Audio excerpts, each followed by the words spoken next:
Magali. Bonjour, il y a quelques semaines, Zelensky était prêt à des concessions. Cependant, récemment, ses troupes sont entrées dans une région frontalière russe et tirent y compris sur des civils. L'armée de Zelensky a également bombardé la centrale de Zaporijia. Que signifient ces opérations militaires aux conséquences morbides ? Alors là, je suis un petit peu comme beaucoup d'observateurs. On se pose quand même un certain nombre de questions. Est-ce que c'est vraiment Zelensky, d'ailleurs, qui a pris la décision ? Je ne sais pas. Je ne sais pas. C'est possible, c'est même probable. Mais est-ce que ça n'est pas non plus une initiative d'un certain nombre de généraux, de militaires sous ses ordres ? Je ne sais pas. Parce que le problème, c'est que tous les experts qui examinent ça de près se disent « mais tout ceci va mener où, en fait ?» Parce que c'est comme au jeu d'échecs, il faut pas regarder le coup, il faut regarder comment l'adversaire va réagir, deuxième, troisième, quatrième, cinquième, sixième coup. Qu'est-ce qu'il va y avoir après dans cette partie d'échecs ? Or là, on a l'impression qu'il y a un front de 120 kilomètres. Les forces ukrainiennes qui sont en fait à l'agonie, il y a extrêmement peu il y a plus grand monde. Elles sont, semble-t-il, soutenues par des mercenaires, peut-être des Français d'ailleurs, des Allemands, des Polonais, des Américains, mais ça donne l'impression quand même d'une opération. Alors il y a des gens qui ont théorisé après coup en disant oui, c'est comme ça va avoir une espèce de négociations vis-à-vis de Moscou. Moscou va être obligé de démunir les forces qui sont plus au sud, dans le Donbass, pour venir défendre tout ceci. C'est une interprétation des choses, mais qui ne semble pas vraiment confirmée par les événements, puisque, d'une part, dans le Donbass, on n'en parle pas beaucoup, mais les forces russes progressent beaucoup en ce moment. Et donc, en fait, tout le Donbass va sans doute tomber dans l'escarcelle russe à terme. Quant à l'opération du côté de Koursk en territoire russe, elle s'est très très étendue maintenant. Mais quel est l'objectif poursuivi ? Je voudrais rappeler ici quand même quelques constantes de l'histoire russe. La constante de l'histoire russe, c'est le principe de la terre brûlée. Lorsque Napoléon est intervenu militairement en Russie, lorsqu'il est entré en Russie, les Russes ont réagi comment ? Eh bien, ils sont partis, ils ont laissé Napoléon entrer. Et Napoléon, comme vous le savez, est arrivé jusqu'à Moscou. Et donc, il est arrivé. Voilà. Et ensuite, les Russes ont attendu ce qu'on appelle le général hiver. C'est-à-dire qu'une fois que Napoléon s'est retrouvé avec la grande armée comme ça au milieu des plaines russes et de la région de Moscou, voilà, le gouvernement s'était replié vers l'Oural et donc il n'avait plus rien à faire en fait. Et donc il avait une armée qui mourait de froid, qui avait des problèmes d'approvisionnement considérables. Et donc ça a été le retour et ça a été la débâcle, symbolisé par le fameux passage de la Bérésina, parce qu'on essaie de rester dans le langage courant. Une Bérésina en français, ça veut dire un désastre national épouvantable, en fait. Voilà. Et vous savez que c'est également la même stratégie que les Russes, que les Soviétiques ont opposée à Hitler, lorsqu'en 1941, avec l'opération Barbarossa, Hitler a foncé. Il a été accueilli en libérateur par les Ukrainiens du Nord-Ouest, dans la région de Lvov, pour des raisons que j'ai déjà maintes fois expliquées sur le fait que l'Ukraine est un pays composite avec deux peuples fondamentalement qui se haïssent.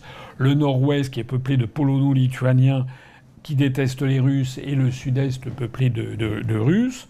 Et donc, dans les débuts, les troupes nazies sont intervenues en Ukraine, ont commis des exactions ensuite épouvantables, avec notamment les Einsatzgruppen, c'est-à-dire des pelotons d'exécution où c'était la Shoah par balle, comme on appelle ça maintenant, c'est-à-dire tuant des milliers de Juifs ou de Slaves de façon générale, dans des conditions épouvantables, avec quelques lieux de mémoire qui sont restés célèbres, comme Babi Yar, etc. Et puis, les armées hitlériennes se sont répandues, et puis ont été vaincues par l'immensité du territoire russe, avec évidemment cette bataille très célèbre qui marque le tournant de la Seconde Guerre mondiale, et qui est la bataille de Stalingrad. Mais ce qu'il faut savoir aussi, c'est que tout le monde connaît la bataille de Stalingrad, qui marque le véritable tournant de la Seconde Guerre mondiale, lorsque le maréchal Friedrich Paulus est donc encerclé, est obligé de se rendre aux armées soviétiques. Donc c'est un désastre extraordinaire pour Hitler. Et donc les troupes allemandes refluent. Et il y a une deuxième bataille qui est moins connue et qui est tout aussi importante en termes militaires, puisque là c'est vraiment la fin, c'est la destruction de ce qui restait de l'armée allemande, si l'on peut dire. C'est la bataille de Koursk, justement.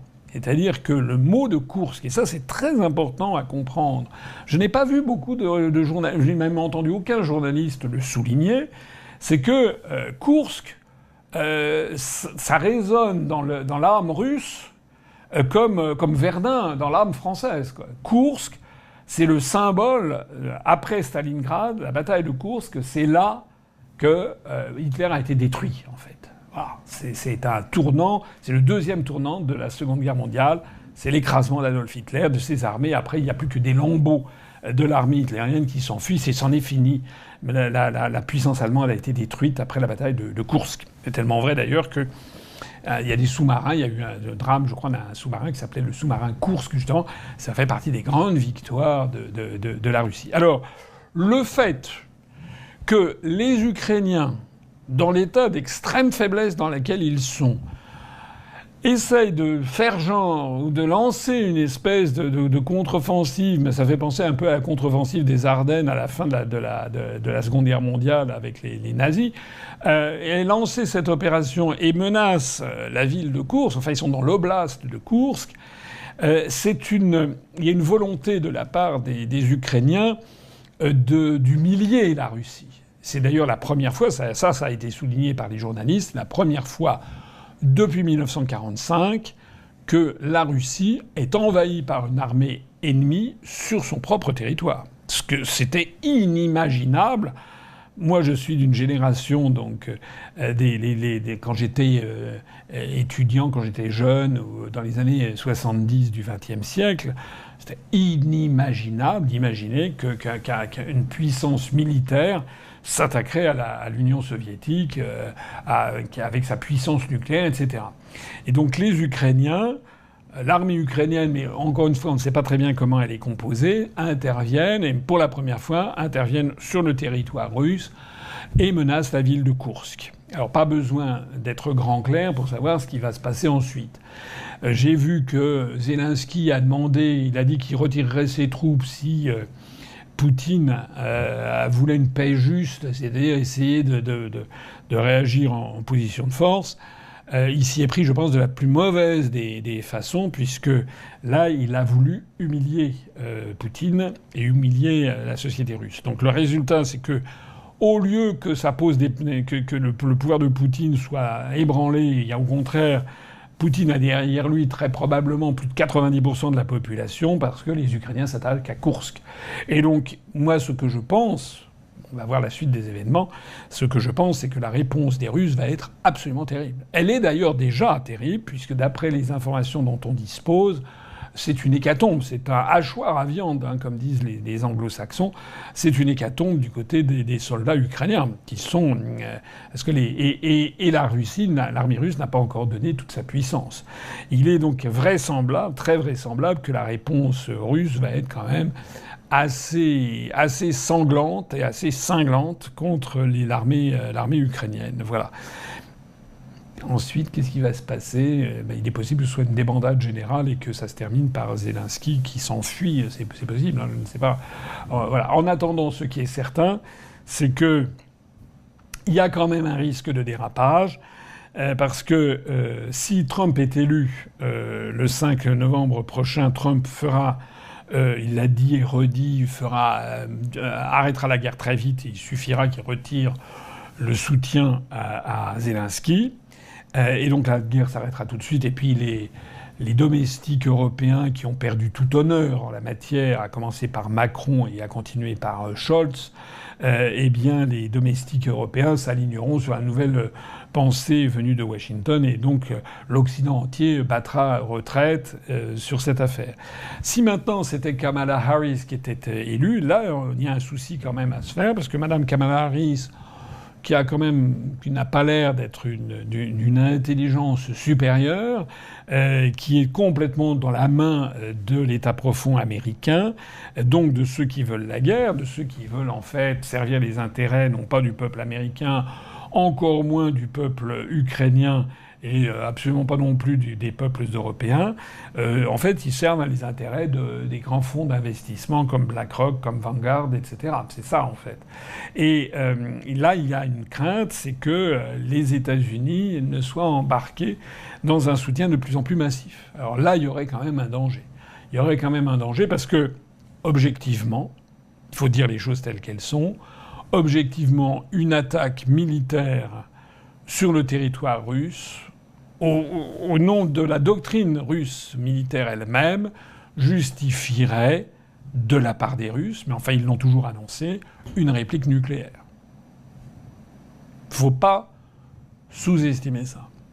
Et donc il y a quelque chose que, malheureusement, les médias français qui sont complètement à la solde du deep state américain refusent de dire, c'est que heureusement qu'à la tête de la Russie, il y a Poutine qui est un homme qui essaye, qui a de la patience, et qui est un adepte du jeu d'échecs et du jeu de Go.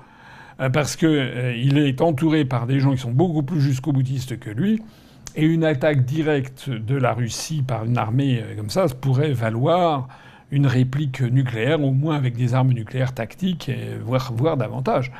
Vous imaginez la situation. C'est pour ça d'ailleurs que Donald Trump a dit avant-hier, je crois, ou il y a 3 jours, qu'il n'avait jamais eu aussi peur, qu'il n'avait jamais eu autant de crainte d'une 3e guerre mondiale qu'en ce moment. Donc la situation, elle est quand même particulièrement catastrophique, particulièrement dangereuse, extrêmement dangereuse. Et malheureusement, nous avons un cinglé à la tête de l'État en France, Macron, qui a déjà annoncé que lui, il parle à fleur au fusil. De toute façon, on sait qu'il n'est pas là pour défendre les intérêts de la paix, ni les intérêts des Français, ni les intérêts de la France. Il est là pour obéir à ceux qui l'ont catapulté à l'Élysée en manipulant et les médias et les instituts de sondage. J'espère que cette affaire va se calmer parce que sinon il y a un véritable risque de conflagration générale. D'autant plus, mais c'est un autre sujet, mais j'en profite pour le caser, d'autant plus que ce qui se passe en ce moment au Moyen-Orient, avec les menaces d'une réplique iranienne aux assassinats ciblés d'Israël contre des dirigeants du Hamas, il y a quand même un certain nombre de dirigeants du monde occidental, à commencer par Biden lui-même, qui a conjuré l'Iran de ne pas répliquer à l'assassinat ciblé. Donc il ne faudrait pas qu'il y ait un embrasement général de tout ça et qu'on soit vraiment à la veille d'une 3e guerre mondiale.